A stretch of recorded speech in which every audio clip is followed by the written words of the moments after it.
Going. Big love, dear Howard. Namaste. How are you doing? Namaste, dear Howard. Big love. Sorry we were 10 minutes late. Took us a moment to both get into the studio and to get sort of sorted. What's up, Howard? And yeah, man, what an exciting day. The day of energy. We have with us dear Shinobi. Those of you should know Shinobi by now. Shinobi is like his face is in the wallpaper, so everybody should know everybody. He's a decoder, and he's head deep into the mysticism and the occult and the philosophy, and he's also, he's a parent. He's grounded in the physical world. He's having to do the hard work, parenting. Oh my gosh. I thought life was easy, and then I became a parent. Thought I mastered this world. And I was like, but Dad, and I was like, damn, I got so much to learn. Welcome, dear brother. How you doing, man? What's up, man? Yeah, all good. Definitely feeling that Aries energy of the boys tonight. They're wild. Esme's just putting them to bed at the moment. I just did brush their teeth, tried sort of getting them ready. There's only 2 of them, but it's like herding cats. But yeah, man, all good. How you doing? I can't complain, hey. Beautiful day. I got to spend the day with my girlfriend. Always lovely spending the day with my girlfriend. I won't see her again this weekend because my world is like collapsing. The roads are closed because they're having like races, like, sports, running and all of that. Is it running or cycling? No, it must be cycling. It's April. Oh my gosh, I can't keep up. Must be the August tour already. Must be, yeah. So anyway, sports, closing the roads and all of that. And we've got a naval festival on. So got to see her yesterday and today. Today was my beloved's birthday. How cool is it for her to have a birthday on the 17th when all of this is happening? Very auspicious. Well, yeah, man. Today's galactic signature, the galactic signature for today is a red crystal moon guided by birth. And of course, it's a new moon as well. So it's not a red crystal moon because it's a new moon. It's just happened to fall on a new moon, and it's guided by birth. So what a cool day to have a birthday. It's like new, fresh energy, fresh year.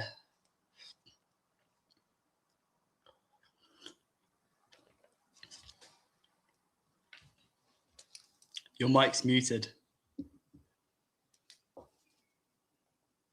Yeah, we've got so much going on here. We've got the new moon, right? And in Aries, which is like already, it's powerful, right? Having the new moon in Aries is already, it's a big story. But we also have, a lot more going on than just that. We've got some very powerful currents, very powerful, intense energies happening. For example, I mean, we've got Neptune, right? Neptune's doing the dance. And when Neptune does a dance, it's a big deal. So what have we got going on? Let's break this down, right? And we can break it down with other elements. So we've got the moon. It's a new moon. It's in Aries. We've got, obviously, the sun in Aries, right? We've got Mars in Aries, right? We've also got Mercury. Yeah, Mercury in Aries, right? We've got Saturn in Aries. That's intense. Tell you, we'll break that down. And we've got Neptune in Aries. And so these two very almost seemingly opposing forces of Neptune and Saturn. Saturn's very like, get down and get the job done. Like, roll up your sleeves, time to buckle up and time to really like focus on the goals and what we're going to achieve. Neptune's like, hey, dude, just kick back and like let your head blast open and dream the great dreams and so it's a very busy season for all Aries people, but not just for Aries people. The world is being shaken, and Aries is the god of war, right? And god of action. Have you been feeling this energy, dear brother? How is it feeling for you on a personal level? Surprisingly, surprisingly really good, actually. I mean, I've heard some people are taking it quite hard. Like there's a lot of energy. A few weeks ago, there was advice to make sure that we're grounded because there's so much fiery energy. But yeah, as far as I'm going, really good. I have made quite an interesting like an etymological breakdown of the word Aries with all of the planets, and I did hear Chiron and Eris were involved in this list as well. I'm just trying to find it because that would equal 7 or 8 different like different thingies. I don't really know what to call Eris. I think Eris is an asteroid, you know. Your mic's muted. Man. Yeah, as is Chiron, they're relevant and important asteroids. Yeah. And Aries is quite interesting, right? Yeah. Makes you think of like the Aries and the Aries, right? Because she's who's going to inherit, right? So that's something quite interesting. But yeah, you know, Chiron, the wounded healer, is Chiron for sure in Aries? You're definitely sure about that, yeah? I'm pretty sure it is. Yeah. Wow. So the wounded healer's there. Yeah. Yeah. Well, Yes. yeah, he's there somewhere. Yeah.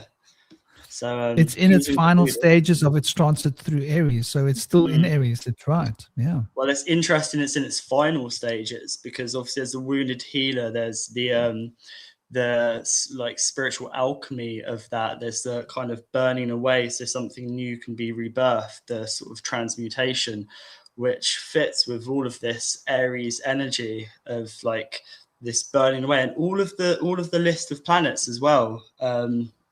I'll go through them in a little bit because I've used Aries and kind of just played around with the sound. So yeah, I'll read out that list in a minute. I'm just trying to put it together.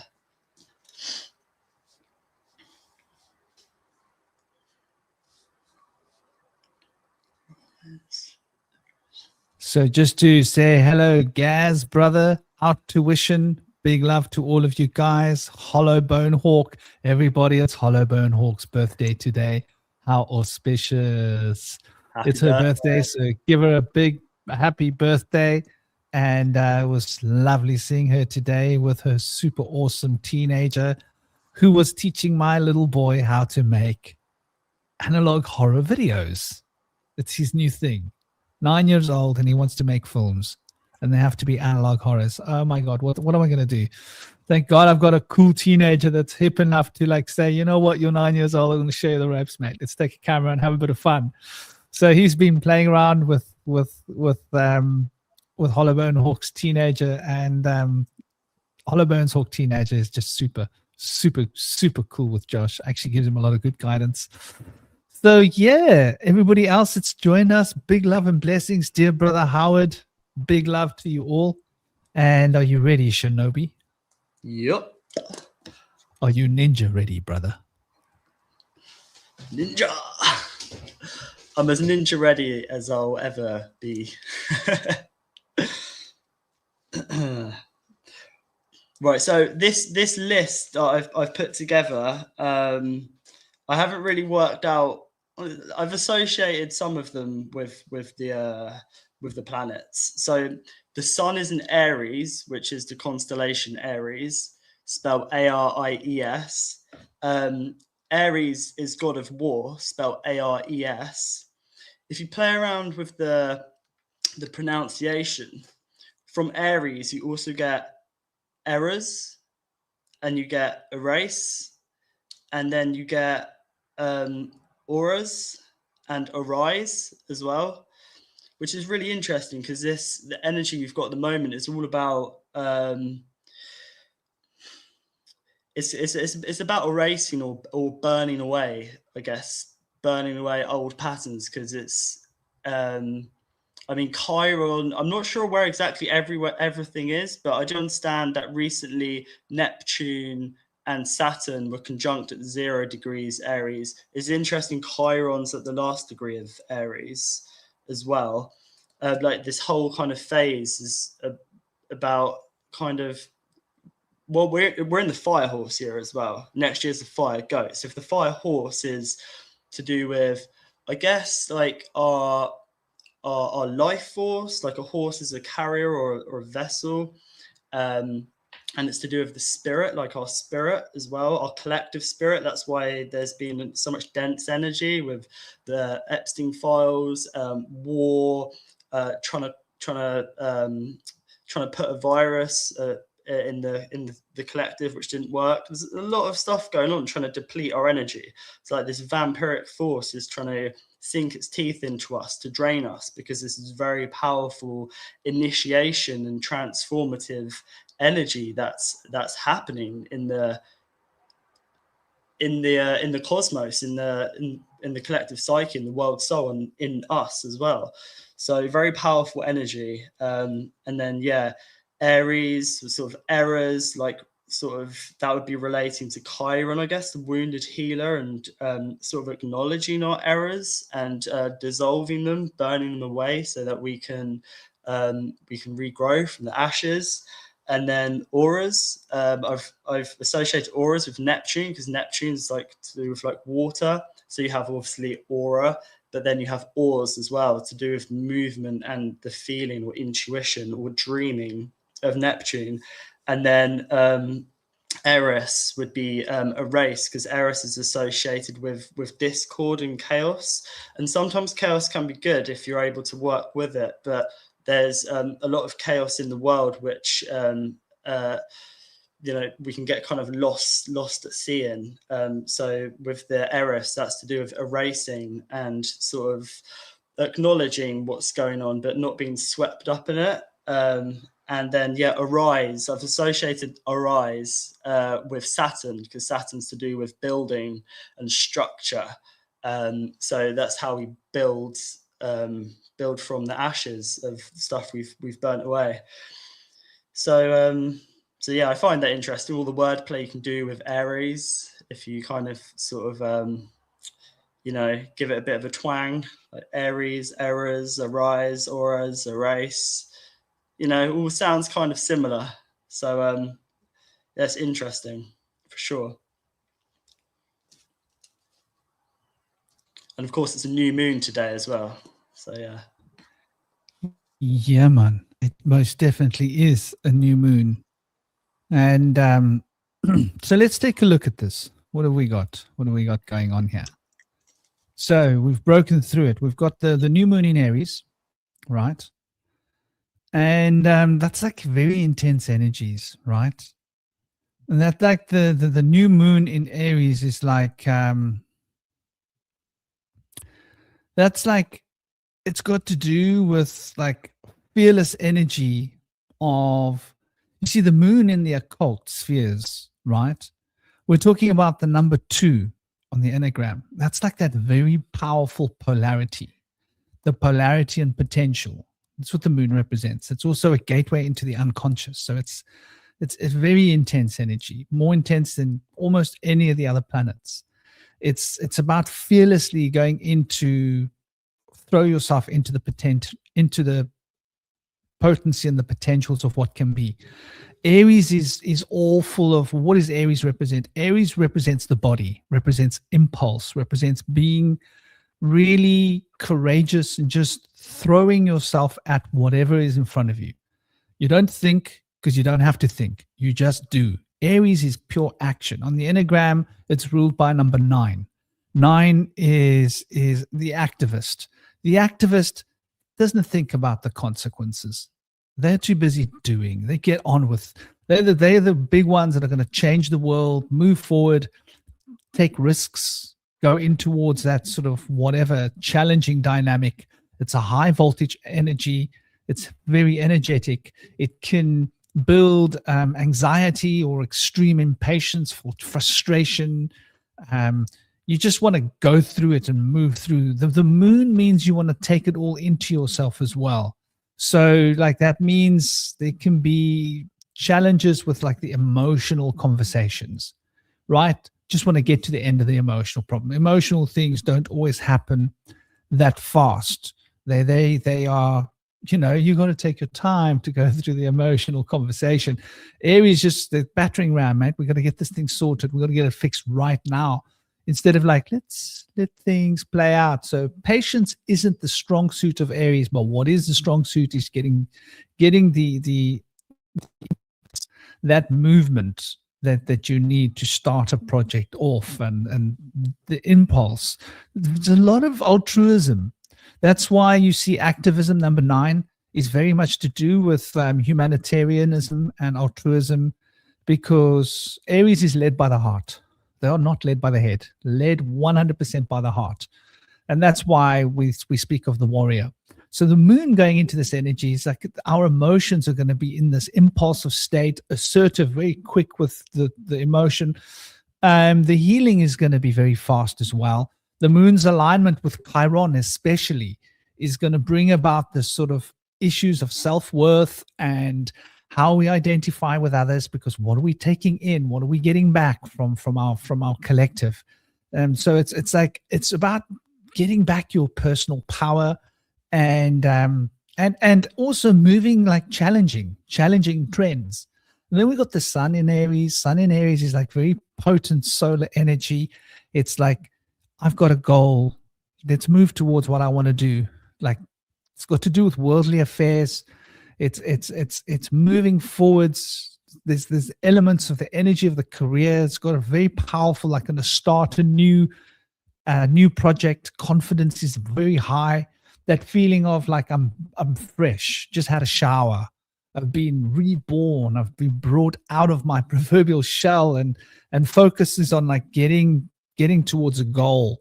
Very much like trailblazing, leading energy that we're coming up with.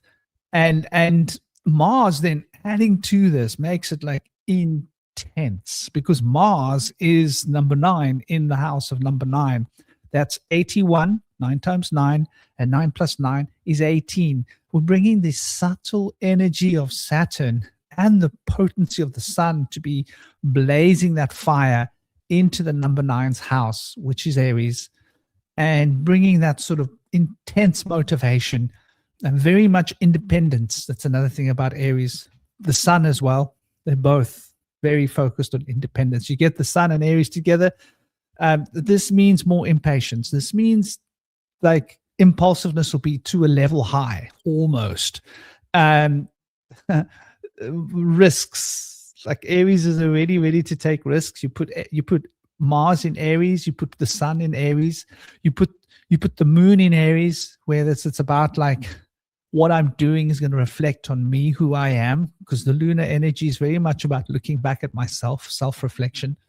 You put these all together, and self-reflection, not necessarily for like the spiritual realities like Neptune, but more like how I relate emotionally to those around me, family, the home.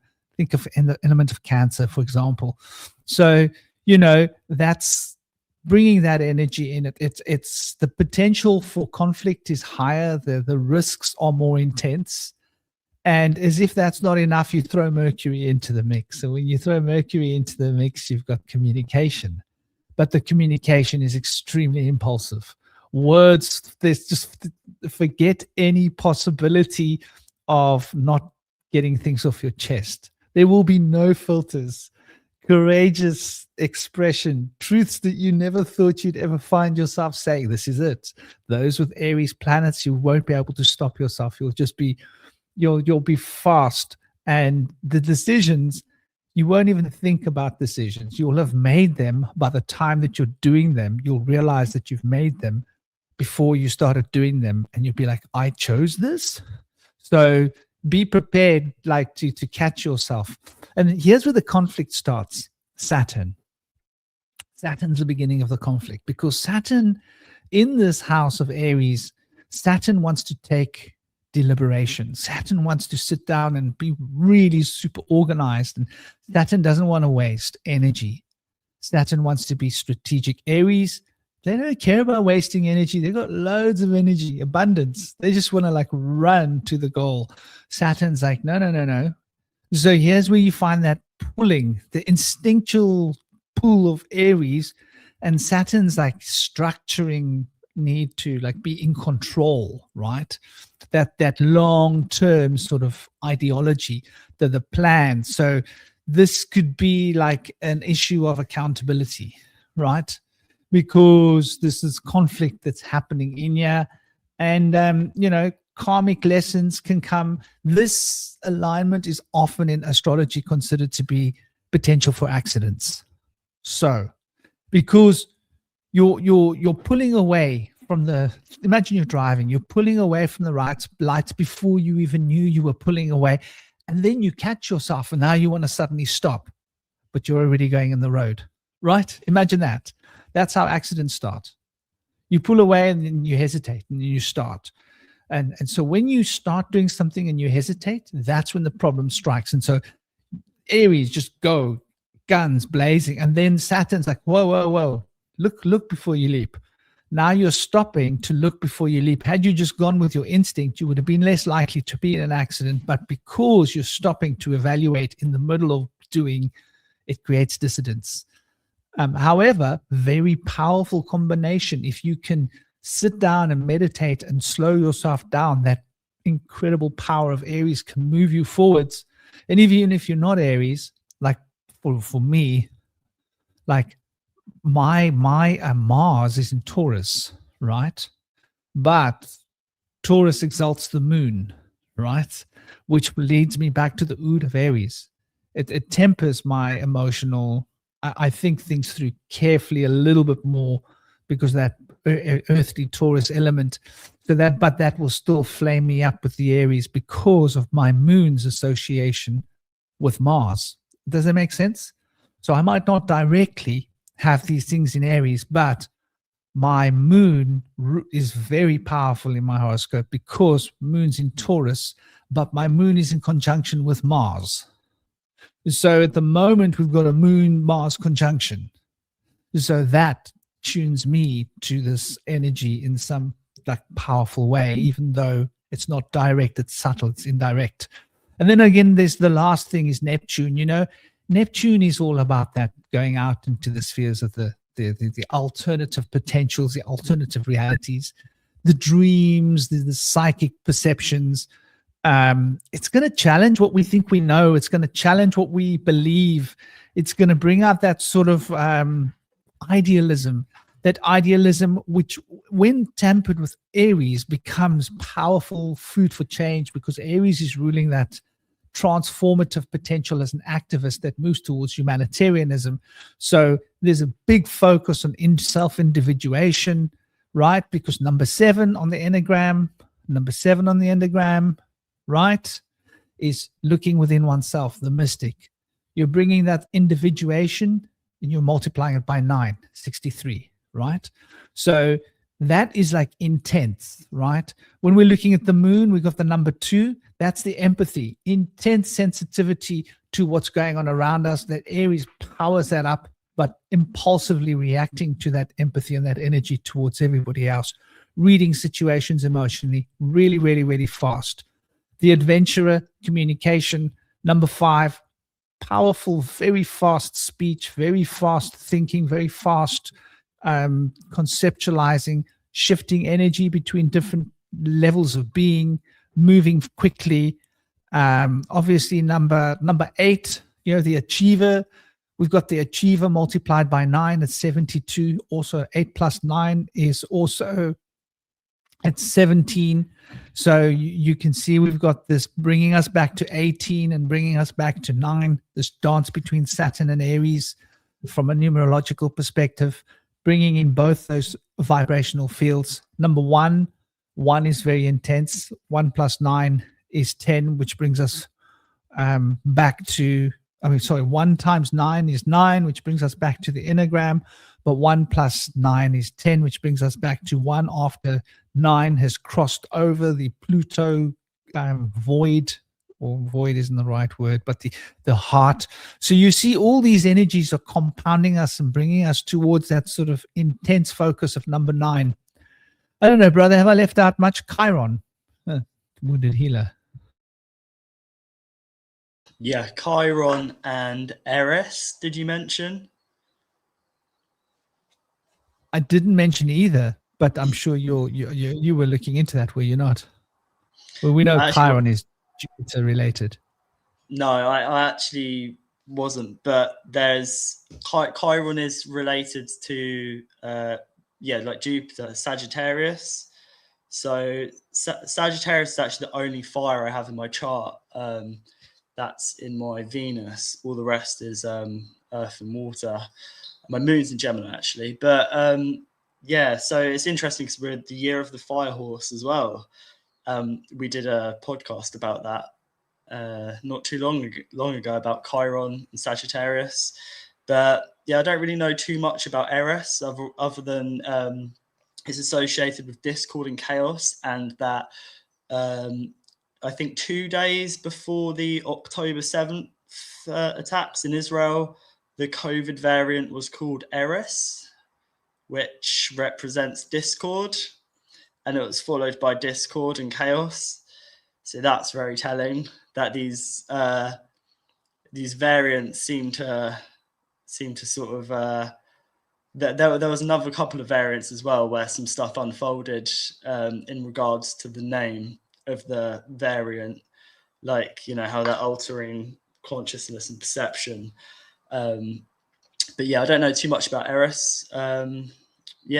Why don't you say a bit about Chiron, because you definitely know more about that than I do.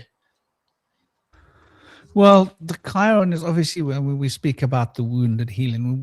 I don't know too much about Aries, to be honest, but Chiron is obviously, there's an element in the Oud towards Scorpio, which is that powerful force of transformation, which is in itself already related to the number 9. Scorpio, the feminine path of Mars, which is, you could think of it as Aries' sister. And so when you've got this sort of energy in play, that's the card of death and transformation in the major arcana of the tarot. You've already got this powerful Scorpion energy, which is very, very sensitive, very sexually related, right? As well, rules over the genitalia. But so the main star that's being targeted by the bow of Sagittarius is this star.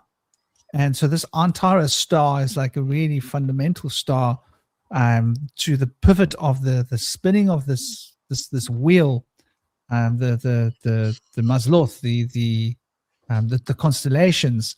And so the fact that this wounded healer represents that, it means that the expansion, which represents Jupiter, is expanding and growing, is moving towards that process of transformation, which is looking within us, because the feminine path of Mars is when Mars looks within.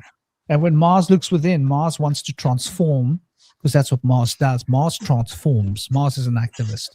Mars transforms the inner landscape, and the inner landscape of transformation rules over the occult. That's Scorpio. So Scorpio essentially rules the world of occult, and that inner transformation, and let me repeat this, Scorpio rules the occult, and Scorpio being ruled by the planet Mars shows that Mars has a powerful occult resonance, right?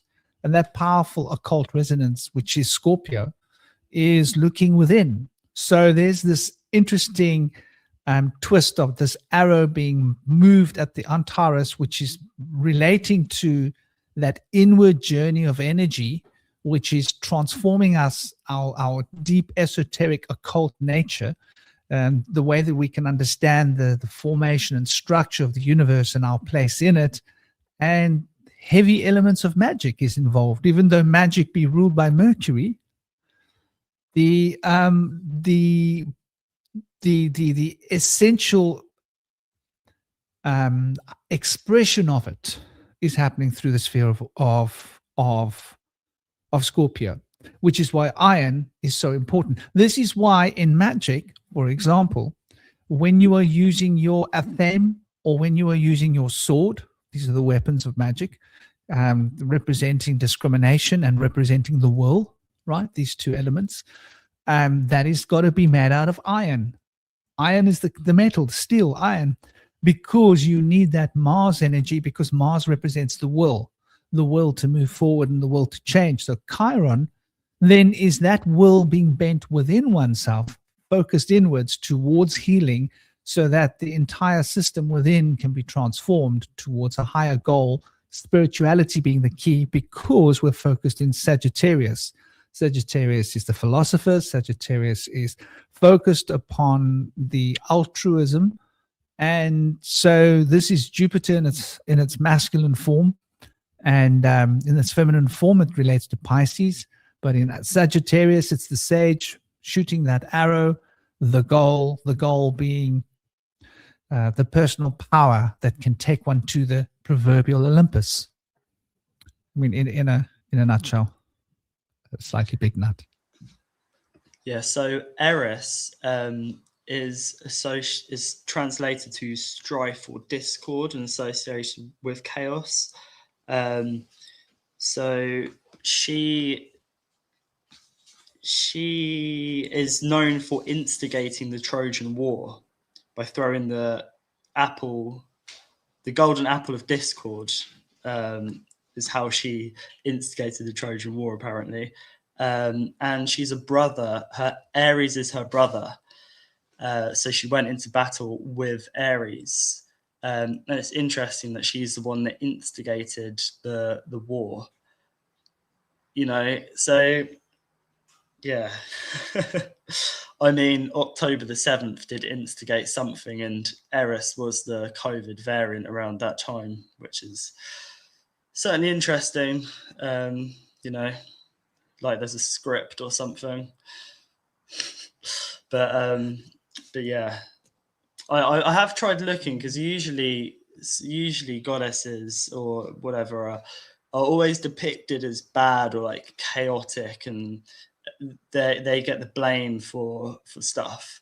So, if anyone else in the chat has any insights into Eris, feel free to let us know.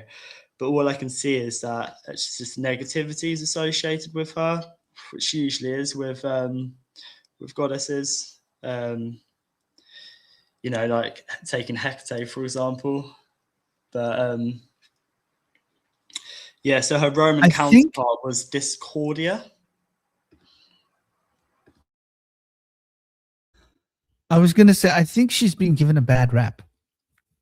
And I think like her bad rap that she's been given, right, is because she relates to what we call strife, right?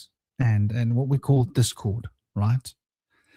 But I don't think it's necessarily like when there were like things like famines or other kinds of problems that would happen, they would relate it to her, and that's why they call it discordia. But if you think about what discord means, just if you break it down from a psychological perspective, right? Imagine facing your shadow. It's going to bring discord into your life, right? If one starts to do the shadow work, one starts to acknowledge that there's an issue, and one then has to face that issue.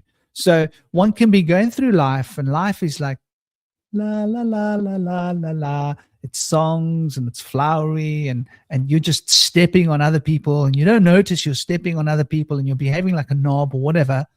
And then suddenly you have a wake-up call, and you go, oh my gosh, I'm a knob. I'm stepping on people. What am I doing? And suddenly we open up and we look at ourselves, and the shadow is revealed, and it's like, it's discord, man. Oh my gosh, is this who I've been? Have I been this person? How on earth have I been this kind of person? What's wrong with me? Am I a narcissist? And so this is like what we go through when we face our shadows. it's discord, it's Aries, it's we're looking at all of our errors, we're looking at all of our mistakes. So naturally it will seem dark, but I think there's like a hidden gem in this. It's like when you go through those dark, challenging times, that's like when you gain the most spiritual strength. I don't know. What do you think about that? You know, that maybe she's been given a bad rap because people like it easy. Yeah, no, I completely agree. Probably has. And Eris sounds a lot like errors. Sounds a lot like erase. So usually any like beings, or most of the time it's goddesses, because they're associated with the dark or the underworld, and then usually the masculine is the positive, the light, the hero. So yeah, by like chaos and discord, like discord seems to be like a bit of like an unraveling or a disconnection. It's like what's the word, like what do you call people with ADHD and autism? It's called a disorder, and it's seen as negative, whereas really disorder is good, because you sometimes, well, in the case of the world at the moment, the order or the structure needs dissolving. It needs chaos to break it down, to create something new. So yeah, Eris is definitely, other than the story of her starting the Trojan War, I mean, again, war relating to Scorpio being ruled by Mars and Aries. I mean, Aries is the head, and Scorpio is the reproductive organs. They're both very powerful energies, and Scorpio is to do with like new life as well. And so from chaos or discord, you do get sort of new insights and stuff, but I can 100% see that she's been portrayed as a negative being. You know, you mentioned the Trojan War, and I think that's quite interesting. Like we see the Trojan War as a bad thing, but I'm looking at it from this perspective, right? There was a dude who was like banging another dude's wife. This is really the story, right? There was a dude, his wife ran off with John. Paul is like, what the heck? Where's my wife? No, your wife's gone. She's in John's bed. Of course, Paul is going to be angry. Now, what role is Aries playing at? Aries is like, there's a wrong being done, and I want to right that wrong. And so I'm going to give, like, John an opportunity to do the right thing and make sure that Paul's wife goes back to Paul. But John, being greedy, says, no, I want her all for myself. So he causes the war. And Aries is like that will give you the choice. Do you want to do the right thing? If you don't, it's like, there's the apple or there's a stick. There's another story of Aries being not allowed into a wedding of one of the gods and goddesses, because they're afraid of her. And because she wasn't allowed into the wedding, she throws this golden apple, and on the golden apple there's an inscription that says, like, to the fairest of them all. And it starts a terrible feud. And the feud is like, who's the fairest of them all? Vanity. So the reason why the gods and the goddesses didn't want Aries at their ball was because she's going to show up their vanity. And they are happy with their vanity. They don't want to be exposed as vain, self-serving, self-righteous, I'm better looking than you kind of narcissistic people, right? They are the gods. So they wanted to keep Aries far away from them. And so what does she do? She's like, oh, well, I'm here to bring, I think Aries brings out the dark truths. I think when we're working with shadow work, I think Aries is a big part of shadow work. And then Chiron is how that gets integrated. But Aries is what throws the gauntlet down. Just have to say, like, there's the ugly truth. Can you face it? And will you make the right choice? Yeah, 100%. It's interesting with the Trojan War. Obviously, they used a horse to get through the gates. It reminds me of the four horsemen of the apocalypse. So when there's the epoch collapse, or the revelations, or the unraveling, or when old patterns are burning away and people are becoming aware or awakened or whatever, or tuning into source, they've got to bring in the horse. And I made a video. I think my first video I made was called Exercise Pegasus, a Trojan Horse, because I could see that Exercise Pegasus was the first horse. It's, of course, a white horse. The second horse is a red horse. We're in the year of the fire horse. This is the red horse. Of course, it's going to be war, especially with all this Aries energy as well. And then all the horse is like, well, see, it's just a structure. So these four horsemen of the apocalypse, it's probably a story which has happened before, as well as being a script, that whenever there's a new transition or new energy, the power structures use these structures to keep power in place. First, they use a white horse, which is like disease or illness, I think. Then they use war, and if war doesn't work, then they use the next one, which I'm not sure what the next one is, but a pale horse would be representative of probably like the realm of shells.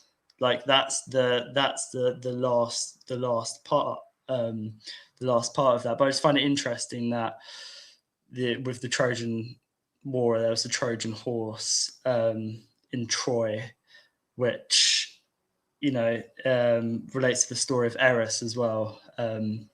And yeah, you brought up some interesting stuff with Eris there. I'm glad you brought that up, because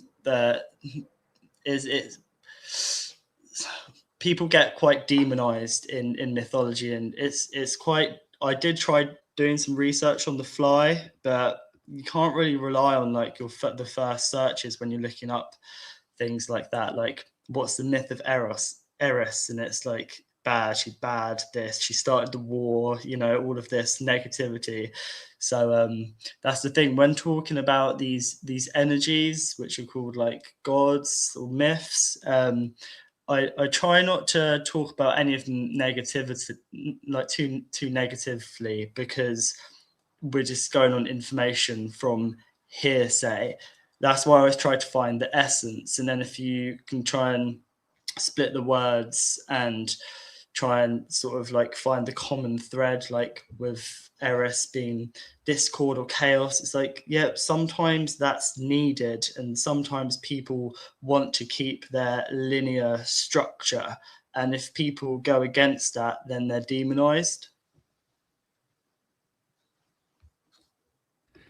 Yeah, you're so completely right. There's this tendency in humans to, and I think that this is very interesting because this has got to do with the impulsiveness and the desire of the planet number 9, of going towards fulfilling our desires. And anything that challenges our desires is generally called bad, and anything that fulfills our desires is called good, right? So this is like a tendency, I think, in humanity that defines our weakness. And so we will think of, for example, getting money and getting abundance is a good thing because, well, it is a good thing, right? But I also know somebody who won the lottery in the UK. And I think it took him 3 years to blow the money. Sure, he had loads of friends. He had loads of like white powder. He had the cars. But at least he was a good bloke. So he spent all the money on other people. And he bought stuff. People bought people cars, bought people stuff, gave away money, gave away things, gave money to charity, did this. He was a good guy. But when I said to him, why did you do that? He was like, dude, like, you don't know what it's like. You suddenly got all this money, millions of pounds, and you don't know what to do with it. And suddenly you notice yourself changing, and you notice, like, on an unconscious level, he just wanted to get rid of it, right? So what we get given as a blessing can become a curse. And often what we get given as a curse can become a blessing.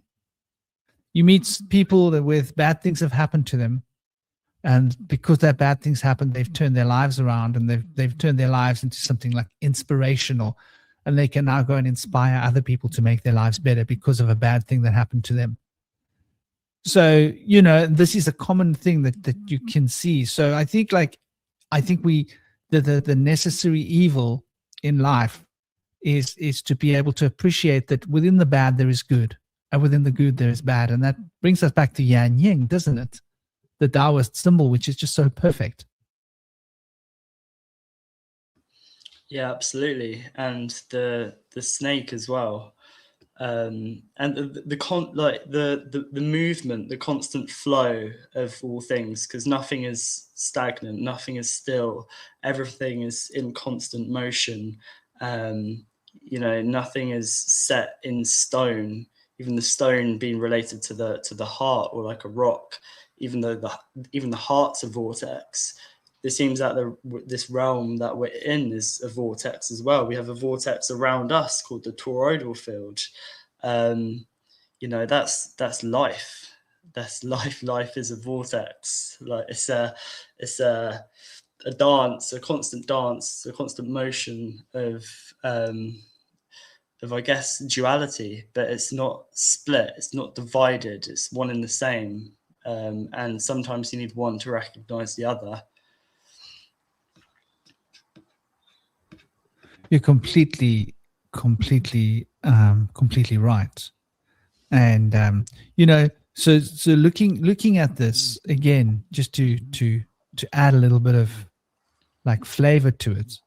So we are now in the month of 9, and we've got the planet of 9 in the month of 9, which obviously means that whether it's 9 times 9 or 9 plus 9, it comes back to 9. Whether it's 81 or 18, it comes back to 9.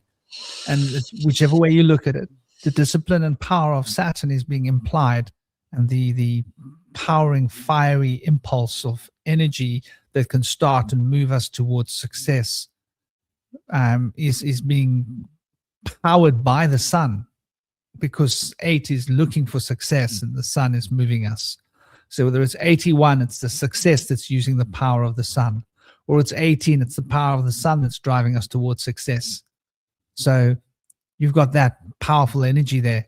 So we can think of that as like coming back to like 18. So let's make a note of this. Let's do this, ladies and gentlemen. So we say 18, 1 and 8, right?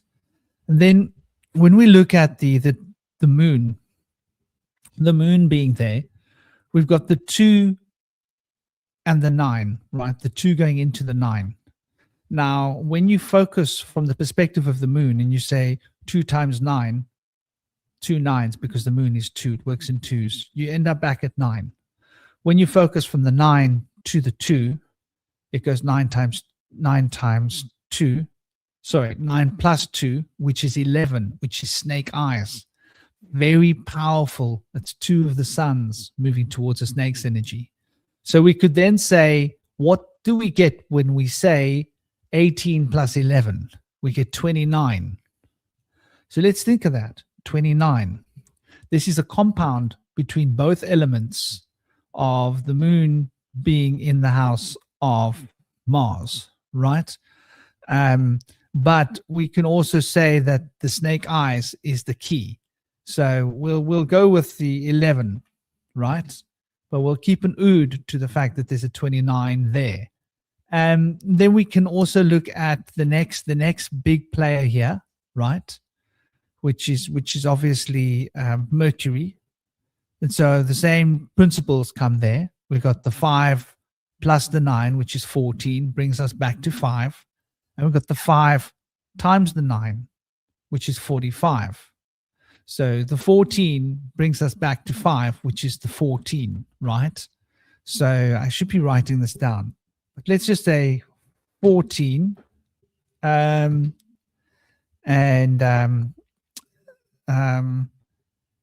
times 9 is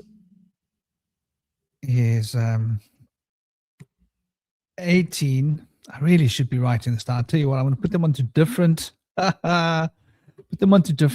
places. 29. Do you want me to write these down? Yeah, if you could. Yeah. If you could, that'd be really great. So for the first one, where we're dealing with, okay, let's break it down. So we've got the first one, which is the Sun in Aries. Okay, Sun in Aries, which is the 1 plus the 9, which is 10. So the numbers are 10, and the number is 9. So 9 on the left, 10 on the right, and the composite, which is the third compound number, would be 19, right? Then we've got the Moon. So the first one would be 2 times 9, which is 18 on the left, 11 on the right, and 29 as the composite. Then we've got Mercury, where we've got 5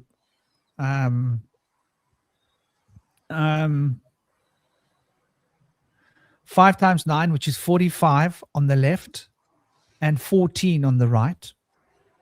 And 45 plus 14 becomes 59. Check my brain. Yeah, 59. That's the third element. Then we've got Neptune, which is 7 times 9, which is 63 on the left, and 16 on the right.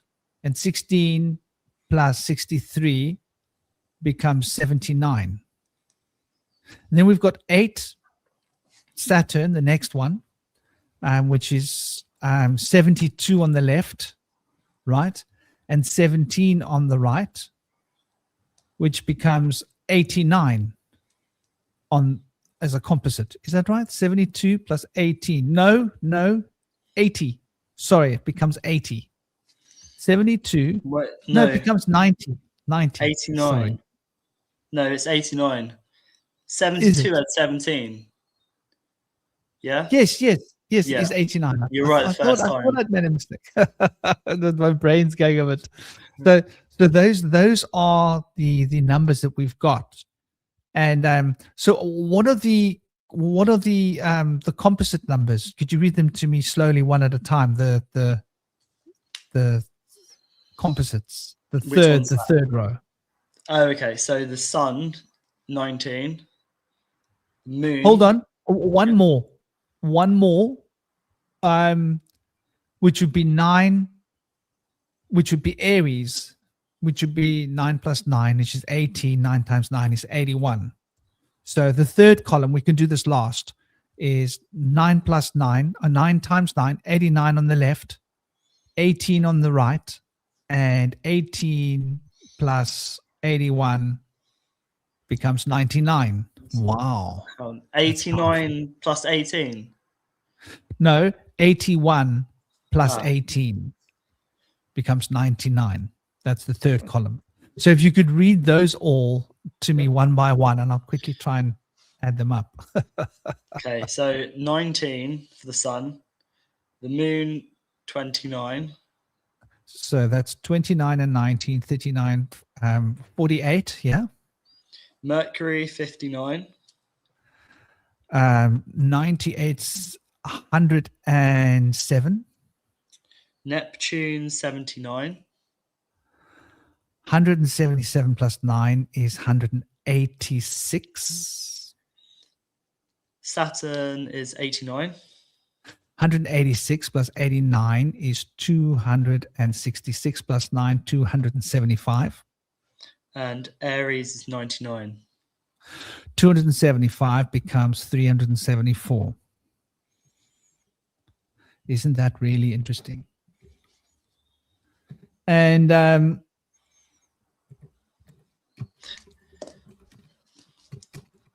you know, it's like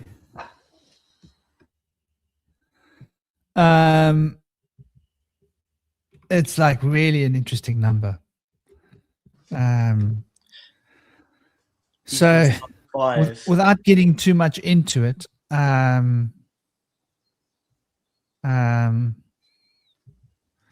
let's just look at the scale of a calendar, right? Just to be clear. So we one short of the 365, right? So this means we're looking at the mystic number. So 1 is the mystic number of 2, 2 is the mystic number of 3. Did it equal 374, not 364? Yeah. Did I say 374? 374. Was that the number? Not 36. Did you write it down? Yeah. I wrote it down. I'm pretty sure it was 374. Sorry. Okay. That was my brain running away from me. 374. Okay. So what are we talking about? 374 is 10 plus 4, 14. It's back to 5. It's Mercury. But it's got the power of Jupiter. It's got the power of the optimist. It's got the power of the mystic. And it's got the power of the builder together. But it is really essentially the adventurer. So it's the adventurer, the movement of language and movement between the different planes of existence and shifting energy between different states, but using the knowledge of the builder, right? And the wisdom of the optimist and that profound expansiveness of mind and openness, and using the careful cognitive power which always searches for the mysteries within of the mystic, which is really interesting if you think about it, bringing us back to the adventurer. And as the vibration of 5, how can I do this without, it would be sacrilegious to try and have this conversation without pointing out the elephant in the room, which is Saturn. So, do you know why people say that? I was actually thinking about that today. Why is it called the elephant in the room? Is it related to Ganesh? To do with obstacles? Like there's an obstacle in the room. Yeah, man. Is that why? Yeah, man. Yeah. Well, there's something that's preventing us from seeing the full truth. Yeah. Right? So when we talk about an elephant in the room, there's we're talking about looking at things. We want to understand what's going on, but the elephant in the room is that thing that we're not looking at. Right? We're looking at A, B, D, E, F, G, H. We're looking at the whole alphabet, but we're not looking at C. And without looking at C, we can't see the whole alphabet. So it becomes the obstacle because it's our blind spot. Yeah, as well, there's that story of 3 blind people holding different parts of the elephant. One's the trunk, one's the tail as well. So it would kind of relate to perspectives as well, and you have to kind of look at all angles to see the bigger picture. Do you know what's interesting about before you move on with all of these? So the sun being 19 equals 1, which is the number for the sun. It's the same with all of the other planets. It's all worked out that 29 for the moon is a 2, Mercury 59 is a 5, Neptune 79 is a 7. No, hang on. Yeah, it's a 7. Saturn 89 equals an 8. And then Aries 99 equals 18, which is the number 9. Which is interesting. You just caused me to think of something. And so the first one is an obvious one, right? The first one is 19, and that is potassium, right? And so let me grab potassium. Potassium 19 atomic number. And so it's quite powerful when you start to look at these things to really get a breakdown of the decode of just exactly. So there we go. There's potassium. Where is it? There it is. There's potassium. So you can see here, right? When we look at potassium, so we got 4 in the sorry, we've got the 4 in the S. I think it's got to do with the orbital positionings. And we've got the 39 and the 0983. 983 is 9 plus 11, which is 20. interesting. So we've got 19, 39, and 20. 39 is obviously 3, 2. So we've got the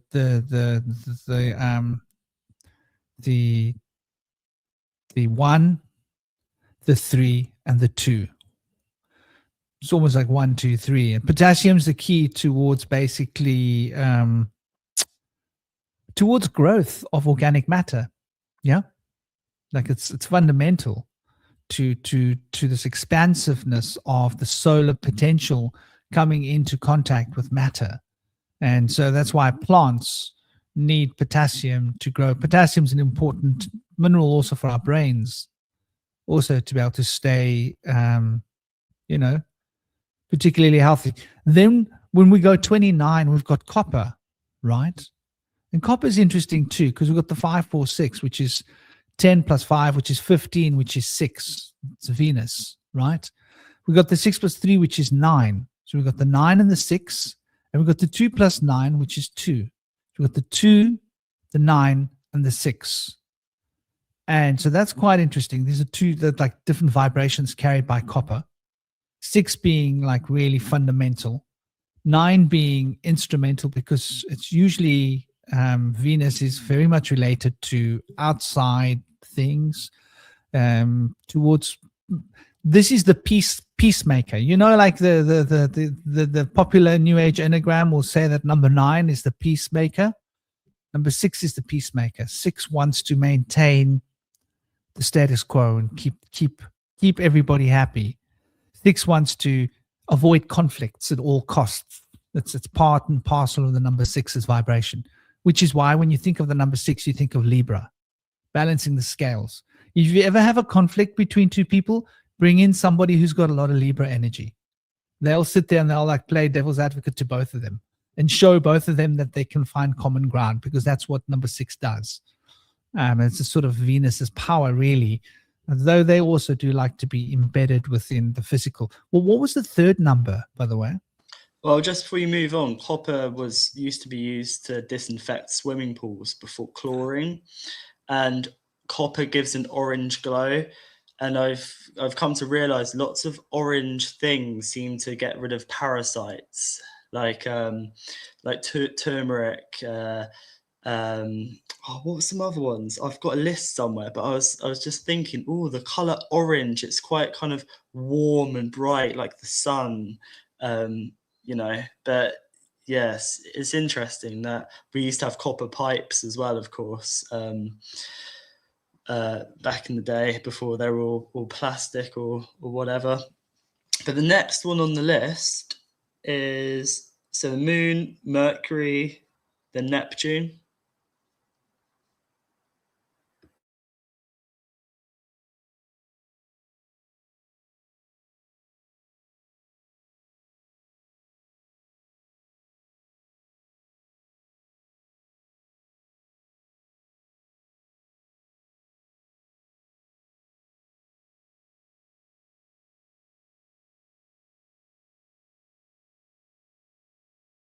Oh no, my mic's muted as well. Franklin, sorry.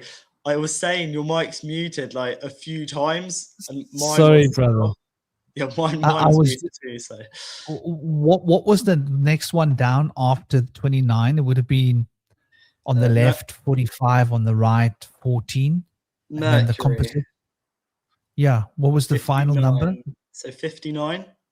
59. So I'm not quite sure what 59 is exactly offhand. Presidium. Presidium. That's interesting. It's not one I know too much about. I'm going to tell you straight up, ladies and gentlemen, but I don't know too much about this Presidium. I'm just hoping that it's a good thing. So it's probably assault by the things I think, by the looks of things, right? I suppose any way to find out would be to Google it. Presidium. Maybe we can find out what its uses is. It's a ductile metal. Oh, it's a metal with a lanthanide within the rare earth series. It's magnetic, electrical, and optical properties. Interesting, huh? So they obviously use this for making LED light, I'm guessing. Yeah? Let's take a look. Is used to make LED diodes. That's what my common sense would tell me. I could be wrong. It's just a shot in the dark.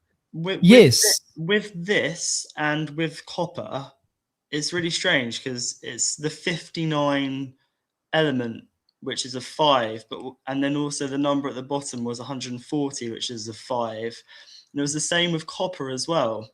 I'm pretty sure the number at the top matched the number at the bottom. And that's a funny coincidence. You are strange. You are making an interesting point. Yeah. You know. Just the 140 is a 5, and then you have the 59, which is the 5. It's the same with the copper as well. Yeah, no, definitely. And so it's got the number 1, it's got the number 5, and it's got the number 5. And if you bring them together, it's a number 11, a snake eyes, which is number 2. So well spotted there. That is quite interesting. So here, it's used to make LED lights, like I thought. So it's for making colored lights. It's for enhancing the performance. I'm guessing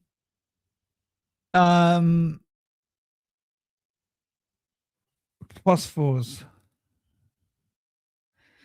So I'm guessing by the number 5, is it used to make green light? Used to make diodes for green light. For green light.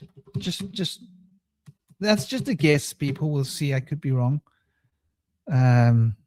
Yes, it's used to make diodes for green light, for enhancing the green light technologies. That's really bloody mind-blowing, because the green emitting phosphors, ions, when doped into specific host materials like lanthanum hydroxide, can absorb energy and emit light in the green-blue spectrum around 511 nanometers. The reason I was thinking that was because it doesn't seem like it's, you see, green light has the least amount of effect for photosynthesis, right? It's more about shifting the energy between different frequencies. And if it's got the number 5 in it, you see, the Vedic cosmologists, right, say Mercury, right, is green, right? So that's quite interesting, you know. So let me show you here, so you don't think I'm just sucking it out of my thumb. Let me find evidence. So green represents the fresh grass, represents Bud. Bud is like the Buddha, which is the Buddhi, which is the mind, which is Bud is the planet Mercury. So the planet Mercury is related to the color green. So there is an interesting perspective that by me using Vedic cosmology and Vedic occult principles, I'm able to know the physics of a particular material. Isn't that interesting? To just see like who's accurate, right? When it comes to the planet Mercury. Because we've been told that Mercury is this, and I honestly also see a very powerful resonance with the color red or orange, red-orange with Mercury, orange. But now you see that orange, and depending on the color orange, especially the orange, which is a vermilion kind of a orange color, which they relate to Jupiter, I see also as being a complement to turquoise, which is a kind of a green, bluish green. And I think the turquoise color is probably the color which is related to the spirit, which has been often, like you'll find that turquoise color and turquoise stone puts you in the most peaceful state? Well, would you say your experience of looking at colors is turquoise one of the most peaceful colors? I quite like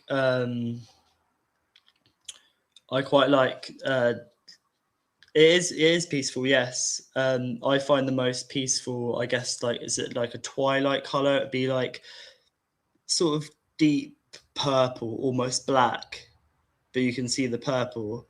I find that really calm and peaceful. So it's like really deep purple, almost black, but you can see a bit of color. I find that really a lovely, peaceful color. You know, it's like the dark, but there's a bit of color. Indigo. To it. Indigo, yeah, is that what it's called? Well, indigo is that deep, dark blue, violety elemental color. It's like when the sun goes down and it's getting dark, and just before it gets dark, it gets that deep dark. It's got a violet element to it, but it's a deep dark blue violet color. That's I'm also powerfully related to that color. I think people related to that color are generally drawn into deep mystical practices, because Venus, like power, that represents going deep through the doorways of initiation, into mysticism, basically. And it's the most mystical color, isn't it? Just before the sunrise, just before dawn, the sky turns that color, and just before the night, the sky turns that color. Before you're going into the total darkness of the mysteries, and when you're coming out of the darkness of the mysteries, the awakening, it's the last and the first color. So it represents Venus in the way that, Venus, day star, night star. It's the first star and the last star that you will see, right? Venus. Yeah. Well, what's interesting about you mentioned Mercury being associated with kind of did you say like kind of like orange? I mean, like the color wall behind me is kind of Mercury. You can't really see it right now in this light, but it's kind of like a deep dark orange, kind of like cayenne pepper. But what's interesting is that cayenne as a color, it's like CYAN, is turquoise. So you have cayenne and cayenne, both being related to mercurial colors. One is turquoise, cayenne, and cayenne pepper is kind of the other mercurial, which is the deep orange, kind of orangey brown. Find that interesting. Also, you were talking about Scorpio earlier. My ascendant's 29 degrees Scorpio, which is like right at the last cusp. So it makes sense that I'm into kind of like the mysticism and the occult. So I think in astrology it matters what your degree is. Like my moon is 4 degrees Gemini, so it's quite a low degree. I think the degree matters as to how much of that sort of sign you reflect, I believe. Yeah, I would say there's definitely a lot to that, and also the phase of the moon. Is the phase of the moon, dark moon, new moon, full moon. That they're going into the darkest part of the moon is the mysteries usually. The new moon of Shiva, which is when the moon doesn't have much light, so it's dark outside at night. Everything's mysterious. You can barely see. If you're living in the jungles, you really notice like that. Like, well, you don't see that much through the canopy, but it makes a difference. Tangerine. Bernadine, how are you? Namaste. Hollowbone Law. The sun, Leo, is gold, moon is silver. Yes, absolutely. Welcome, Bernadine. I hope you're well. Copper turned your skin green. Yeah, Gaz. Copper definitely does. That's the copper sulfate. That's the sulfates reacting with the copper and making copper sulfate turns green. I remember us doing that in high school. And you know, you eat a lot of raw turmeric and copper. You know where you get a lot of copper from? Brown mushrooms. Yeah, man. But brown mushrooms. Yeah. Do you buy white mushrooms? Here's a question. Never. You only buy brown mushrooms. Yeah. Yeah. I The don't know brown why. mushrooms are loaded. The white mushrooms are I don't think they're natural. It's like it's better to get the brown mushrooms. Like if you're gonna, like, even if they're a little bit more expensive, like get them and eat a little less, of mushrooms. But it's better to go with the brown mushrooms, or even the other little ones. What are they called? The Italian why can't I think of the name of those mushrooms? The little ones. Shiitake. But shiitake is brilliant. I buy my, you know what I buy? I buy the big bags of brown of dry shiitake mushrooms. They're cheap, hey? You should do it. You know where you go to Chinese shops? You know where the Chinese places are, and you go to the Chinese supermarkets? You buy a massive bag, which is like a kilogram of shiitake mushrooms. It's the equivalent of 10 kilograms of shiitake mushrooms. It's the equivalent of like 22 pounds of shiitake mushrooms. And for that one bag, you are probably going to pay a tenner, 15 quid. So, but then you're getting 22 pounds of mushrooms. And then what you do is you need a sharp knife or a grater. My girlfriend likes the grater. You just grate that into whatever you're making, into a sauce. Whatever food you make, you just add shiitake, the dry shiitake. So it's an affordable way, and shiitake has got loads of good biome-inducing stuff. Like, it's loaded with copper, but it's also really good for your biome. So for your immune system and your gut, you don't get colds and flus in winter and stuff if you're eating lots of shiitake. So for those of you out there, it's a cost-effective way to, and I mean like for me, it's like this. I like to cook with 180 to 200 shiitake mushrooms per month for the family, right? So that's 180. There's 3 of us. Each person wants to eat 60 shiitake mushrooms per month. So each person wants to eat at least 2 shiitake mushrooms per day, whole ones, right? Nobody gets sick.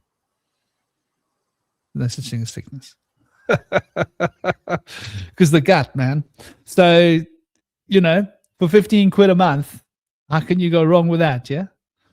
Yeah, that's a bargain. They're quite expensive, shiitake mushrooms in the supermarket. They're never organic either, so that's why I don't buy them too often.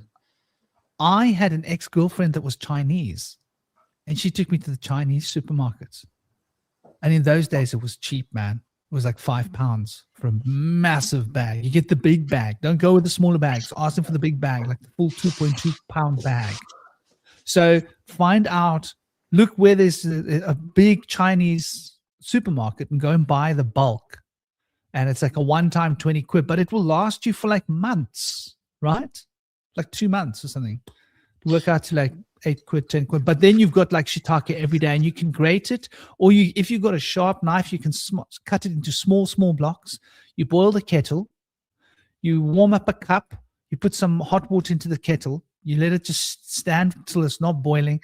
You throw all your little blims of mushrooms that you've chopped up in there. Put a saucer over the cup and let it stand for like half an hour, right? And it softens it, and it turns it into like proper mushroom pulp. And then you can throw that into whatever you're cooking, whether it's a sauce, whether it's a pasta, whether it's a curry, whether you can even just throw it into your rice if you're making rice. Yeah. If you're making bread, you're baking bread, you can throw that into your bread mix and give your bread like mushroom flavor and health and goodness. So there's like a lot of things you can do with it. Nice. That bread sounds lovely. I've just been thinking as well in regards to copper. I'm not sure if it got mentioned or not, but with copper and mercury, that copper has that kind of brown orange kind of look, and then when it gets wet or oxidized, like over time, it goes green. So much like those two colors of Mercury, the kind of brown orange cayenne, and then to the cayenne sort of turquoise sea color, which is interesting. Yeah, should probably wrap up soon. Well, I've got to shoot off shortly anyway. I've got to go too. Yeah, it's But later where it's you been are a as lot well. of fun. Yeah, man. We've been going an hour and 10 minutes. Yeah, see, it's getting late. Well, it has been fun, and you're right about the copper sulfate turning green. I think it's copper sulfate that makes it turn green. That's what my memories tell me. That's like going way back to school. We used to have fun in the chemistry class. We had some crazy chemistry teachers. One of our chemistry teachers blew up the swimming pool. He put a massive chunk of phosphorus or lithium, I can't remember which one it was. I think it was phosphorus or lithium, into the swimming pool to show us and it made a bang. It blew up the pool, like literally blew up the side of the pool, and they had to fix the pool. And it was like, that was no more outside science experiments after that. Mr. Hicks, he was crazy, man. And interesting, Hollowbone Hawk's got quite a lot of experience working with metals. And she shared something with me that copper, like iron, you can temper iron with temperature. So with iron and steel, you make it hot and you dip it into cold water and it hardens it, right? But copper's the opposite. So if you got copper and it's hot and you dip it into cold water, it softens the copper. How cool is that? So the copper after that will stay softer. It won't keep its shape. So if you need your copper, let's say you want to make something and you want to keep it soft, yeah, then you do that. And then you can shape it more easily. You can bang it. And then after that, you heat it up again in a kiln or whatever. And then you let it cool softly, slowly. And then it'll be hard. So I'm sure like metal workers use that to their advantage to make it easier to work, to build stuff and whatever. But yeah, brother, if there's any last things you want to throw on the table. Yeah, just on copper there. Copper's really good for your veins as well. I think as we age, our veins start constricting a little bit, and copper makes your veins more kind of elastic and helps the flow of blood, which is interesting. So yeah, last thoughts are that tomorrow, the galactic signature on this calendar is a white cosmic dog guided by timelessness. Just show that up there.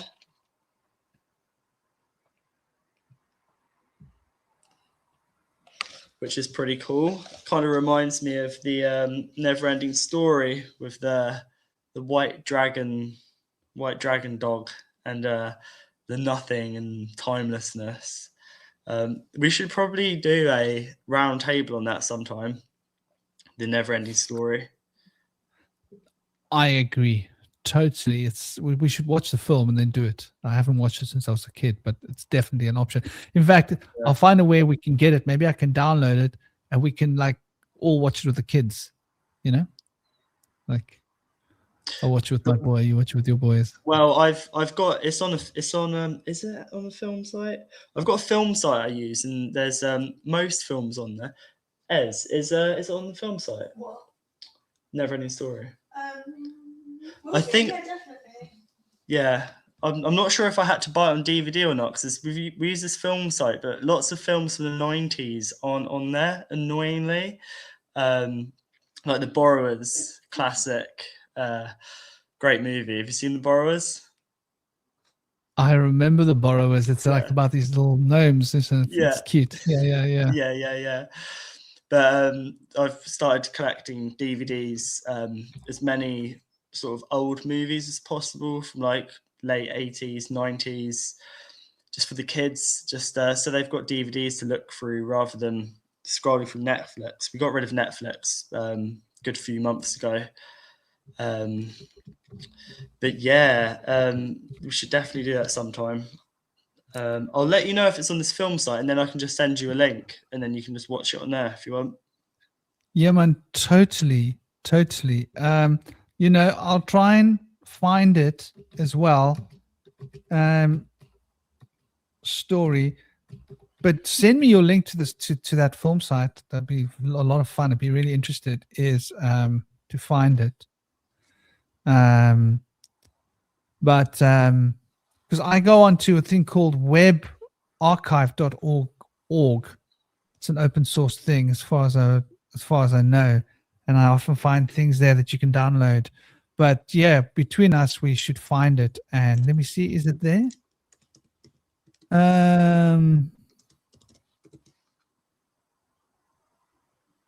Never ending story.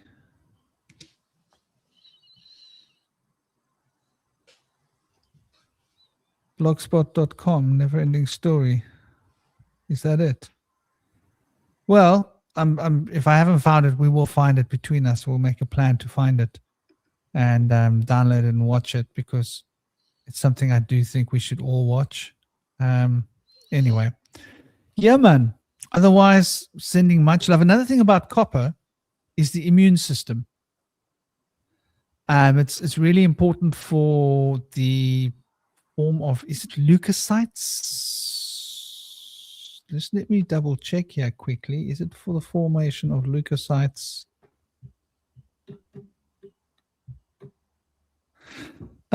Supports the development and function of immune cells like neutrophils, macrophages, B cells, and T cells.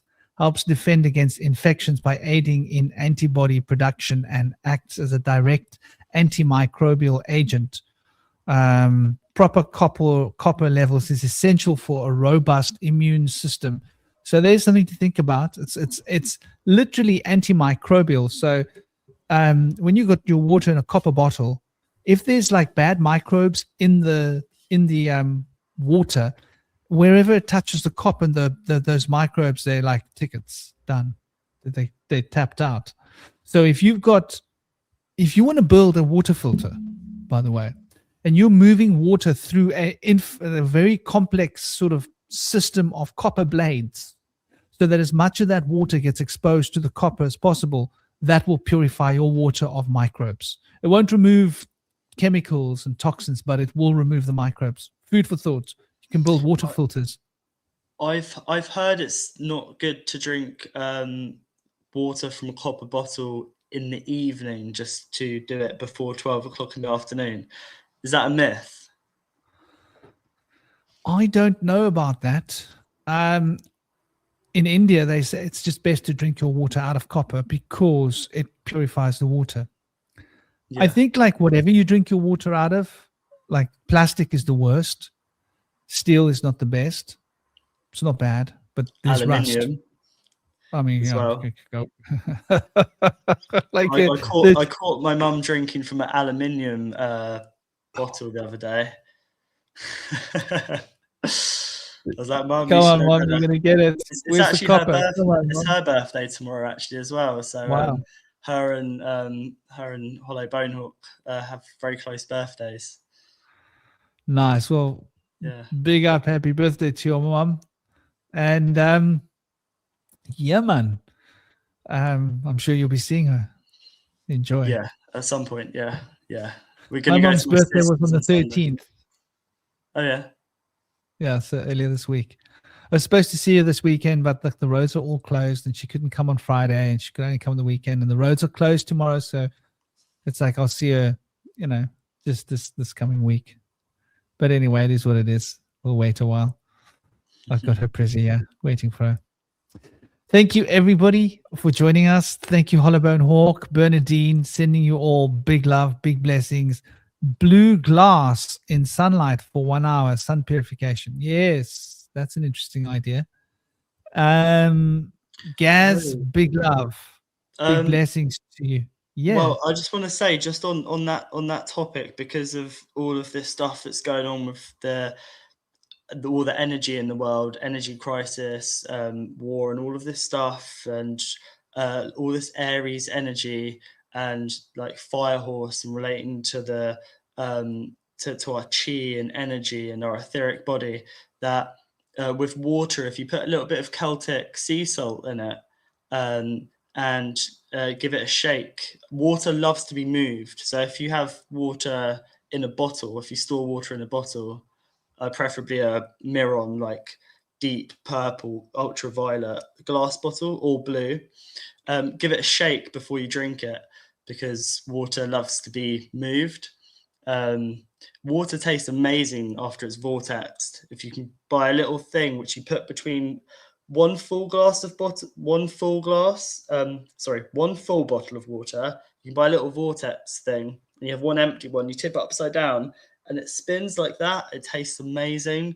But yeah, adding a little bit of Celtic sea salt, even Himalayan sea salt, to the water can boost our energy, our electricity levels, which I think we like maybe needing at the moment with all of this stuff that's going on. You know, it's cheap, simple, easy. So yeah. I've not seen this vortex thing that you're talking about, but what I've always used is just a fish tank bubbler. It creates little bubbles, and the bubbles spiral. They spin.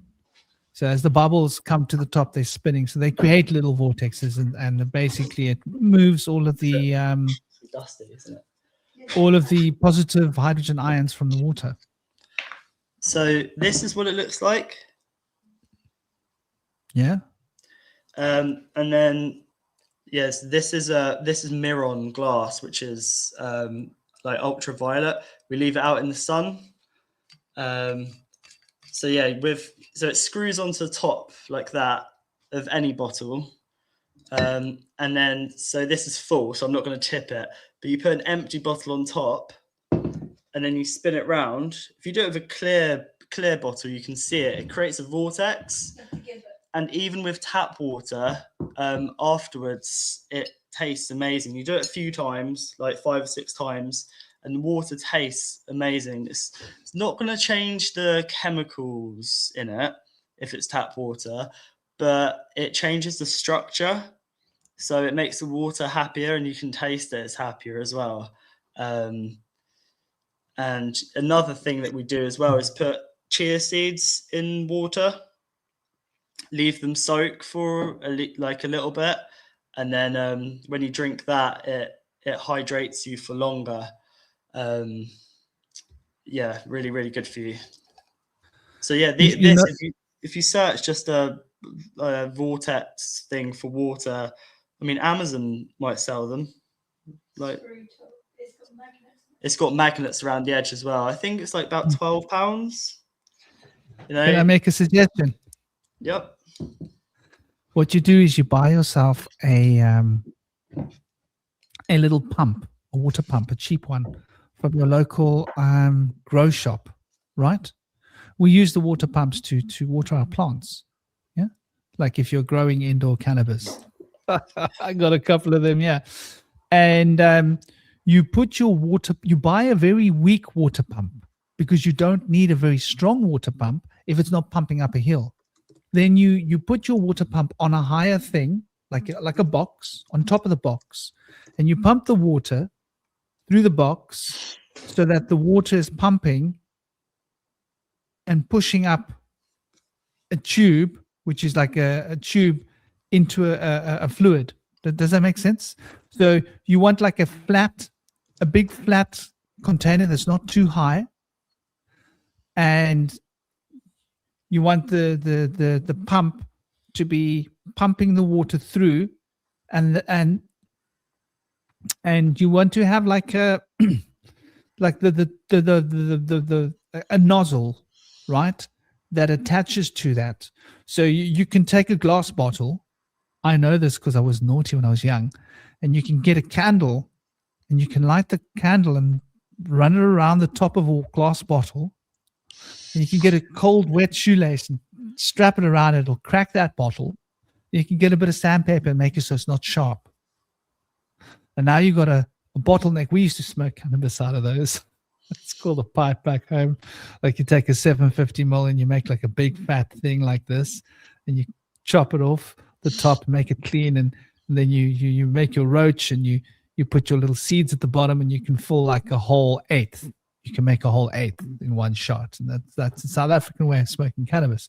So anyway, but you can make that little bottleneck, and then you run your tube into that, and that will just create like a water feature. Does that make sense? So you can make a large amount of that water and just keep it running, and then just come and just canter that out. And so anyway, there's ways of making a water feature that's going to spiral the water with that little gadget that you got there. Awesome. Yeah, I've started making a little list of like useful things to have, like colloidal silver. Iodine is really good for wounds and disinfecting water as well. Cayenne pepper, that's amazing for so many things for your circulatory system. And then I heard today that I've heard this before, but they reminded me if someone's having a heart attack, you put a spoonful in their mouth, ideally like with warm water. And of it can what? hold. What's that? A spoonful of cayenne pepper. Yeah. And it can halt a heart attack. So it's worth having that in the house, or just on you. You know, you never know if one of your neighbors, like when Bodhi fell and hit his head not so long ago, he had to go to hospital. We were a bit worried because he got concussion. The ambulance said it would take about 4 hours, I think, just on a weekday. I know it wasn't an emergency, but it's a long time. Sometimes people have had to wait hours for an ambulance. You can't really rely on the healthcare system, like definitely not here in the UK. So little things like that, having cayenne pepper and knowing that it can stop a heart attack, is very, very important for the uncertain times we're in now. Of course, Celtic sea salt as well, or Himalayan salt for your water. Apparently, charcoal is amazing, like, you know that. And see all these like little things for having like a bit of iodine, bit of colloidal silver, bit of charcoal, bit of Celtic salt. These are all kind of natural ways in which we can kind of not rely on the healthcare system or you know, pharmaceuticals and stuff. And if something happens, kind of have a little kit, so to speak, at home. So I think maybe on a future conversation, it would be great to go through some things like that. Maybe we can have like a what's the word? Like, what do you call it? Not doomsday, but like what's it called? A preparation for when the shit hits the fan. Yeah, just a prep. Like sometimes people have like a go bag. Prep day. Yeah.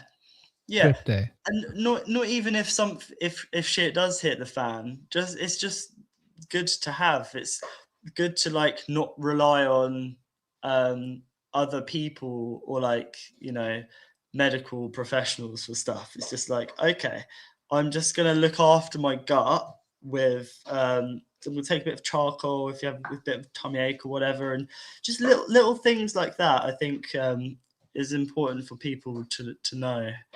So maybe we can do a health special sometime. I definitely think we will have to do that. Can I ask you a question? What's that? Have you ever taken a whole teaspoon of cayenne pepper? No. I just put a little bit in. I was just imagining like doing that. I was like, wow, because the stuff's pretty strong. Yeah, it could give you a heart attack if you're not having one. Yeah, no, you're supposed to put it in warm water, but if you don't have, you know, if someone's having a heart attack, you don't have time for that. Just get it in them. Like that's it's gonna wake them up. But what is that? Put it in the blood, huh? Cacao. I put it when I'm making raw cacao. Bit of cayenne pepper. I wonder if that thins the blood pepper thins blood. I think it thins blood. That would explain why a teaspoon of it's gonna.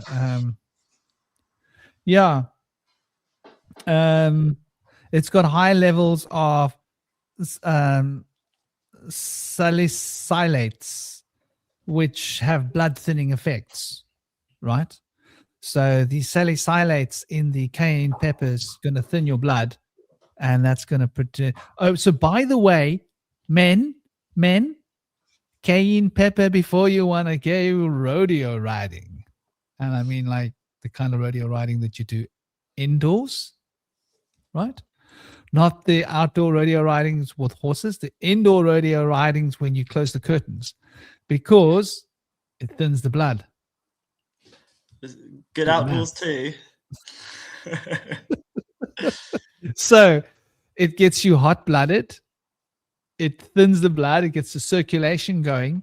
It gets the blood moving to the extremities. And that way a man can keep his end up extra well. So there's food for thought. I never knew that cayenne pepper is going to improve sexual performance, but there you go. What do these people use? They use Viagra, right? So cayenne pepper is the naturopath's Viagra. What a thought. Well, cayenne pepper helps the circulatory system, whereas Viagra can cause heart attacks. So, strokes. I think it causes strokes because it's an unnatural additive to the system, and it's too fast in action. Suddenly decoagulates. I think cayenne pepper, you can't just have it once and then it's done. You have to eat it in your diet a little bit all the time. Does that make sense? Like natural things don't work like the drugs you buy in the shop. You pop it and suddenly it hits you. But if you're using natural stuff, you got to get it in your system. It takes a while for it to work. It's not the same. It's not like a quick fix. It's more of like a lifestyle effect changer. But I've always loved cayenne pepper in my food. I haven't been cooking with it in a while. I wonder if chili has salicylates in it too, because then chili should have a similar effect. Does chili have salicylates? Yes. So chili also. So chili can do the same thing. If you don't have that, chili's got the same stuff. And this is why, like, you go to India and there's 2.2 billion people. You go like, what the hell happened? Well, chili's happened, dude. You go to China. They also like their spicy food, right? Like, why are there so many people? Well, there's something in the food. Yeah, definitely something in the food, man. It makes them get all excited and hot-blooded and like curtains are closed, Anyway, ending on that joyful note, very Aries of us, by the way. Aries is a very passionate sign. The Aries are they show their love viscerally. It's a very Aries thing. It's a very Aries trait, isn't it? To express your love physically, contact, hug, whatever other kind of contacts you can imagine. That's Aries for you. And Scorpio is ruling over, sex. So think about that for a moment. So otherwise I think we've been on for an hour and 43 minutes. I don't know how that happened. We were talking about getting off like 25 minutes ago. So we should probably do it before it's too late. Yep. Big love everyone in this chat. Happy birthday, Hollow Bonehawk. Thanks for joining us, everyone. And it's been a good chat, Franklin. As always with you, brother. I thoroughly enjoyed it. Honor having you on the show. Thank you, everybody. Take it easy. Keep it sweet. Enjoy the day. Enjoy the week. Enjoy the weekend. I think most of you are on the weekend already, although some people in India are still on their way here, or they're starting their day on the weekend. Other than that, take it easy. Om Shanti. Everybody, thank you for joining us. Big love. And till tomorrow. I'm not sure what the round table is about yet. So we have to think about it. But I'm sure it'll be a fun topic. Big love, everybody. Always is. Take care. See you later.